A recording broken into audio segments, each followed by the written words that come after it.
I was replaying Resident Evil Village for a video that's releasing next week, and something really struck me on my second playthrough.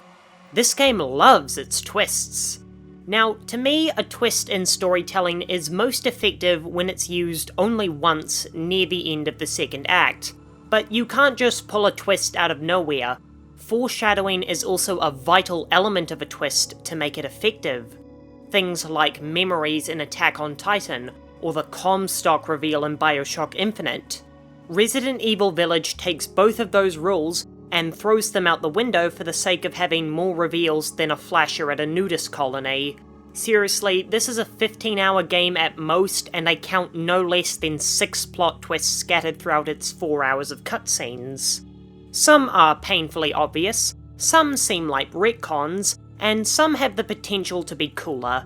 So for this essay, I thought I'd go over every plot twist in Resident Evil Village and give a brief summary of whether or not they work. Let's start with the big twist, as my viewer retention has been falling lately. Ethan was dead the whole time. What an absolute retcon. Maybe if he had, quote, died at some point during the beginning of Resident Evil Village, it would have been more believable.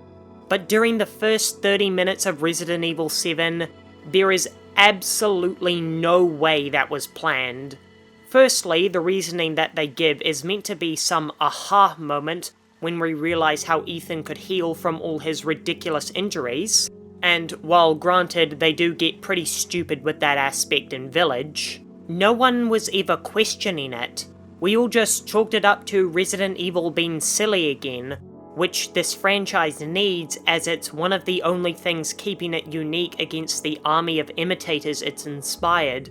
So making the silliness as part of the serious narrative is actually a severe blow to what I enjoy about this franchise, and it makes me worried for the series' future, especially after seeing how the Resident Evil 4 remake seems to be taking itself way too seriously. Ethan being dead the whole time leads directly into the next twist of why Rose was chosen to be the vessel. She's also made out of the mold. Now, I could potentially like this twist more if a particular prediction I make in next week's video comes true, but for now it's not so much a twist as a justification. We have to gather the 4 pieces of Rose, and Rose has to be split into 4 pieces so that we can battle the 4 lords. Now, we could have gathered 4 keys to get to Mother Miranda's laboratory, but I like this more grotesque approach.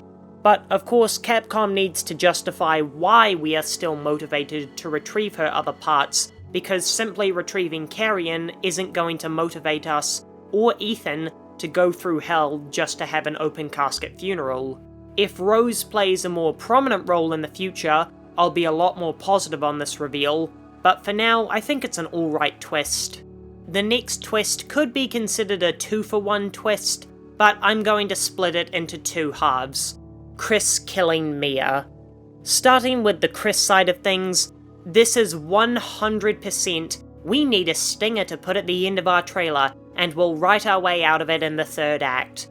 And lo and behold, that's precisely what this is. Chris isn't the villain the game makes him out to be, and is actually saving Ethan from Miranda in disguise. While this is a pretty weak twist, it's ruined even further by the fact that there are so many chances for Chris to explain to Ethan what's going on. The easiest of which would have been the car ride from Ethan's house to the village. That had to take at least 2 hours at minimum, and Chris continues to be cryptic once inside the village. It would have been so quick to explain, but the game doesn't because it wants you to believe that Chris is somehow going rogue, when it's so obvious he's just not telling us something for no reason other than to keep the mystery alive. This is by far the worst part of Resident Evil Village's story, and it's immensely frustrating.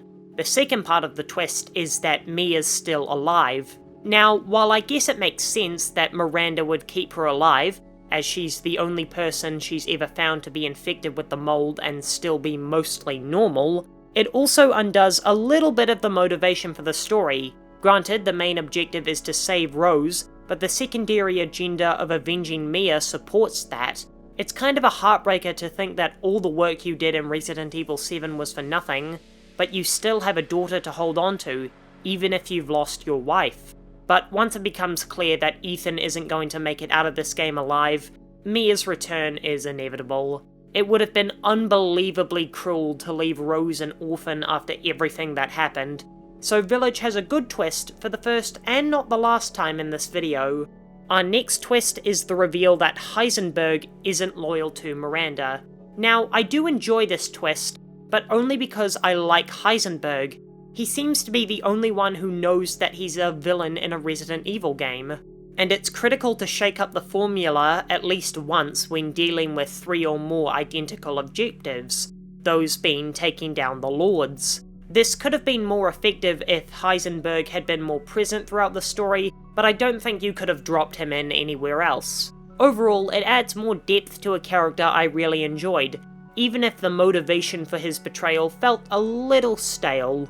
Finally, the twist that the BSAA is using undead soldiers. This isn't so much a twist as a stinger for Resident Evil 9, and because it gets so little screen time, I can't really comment on it all that much, because we've yet to see the implications it has on the story.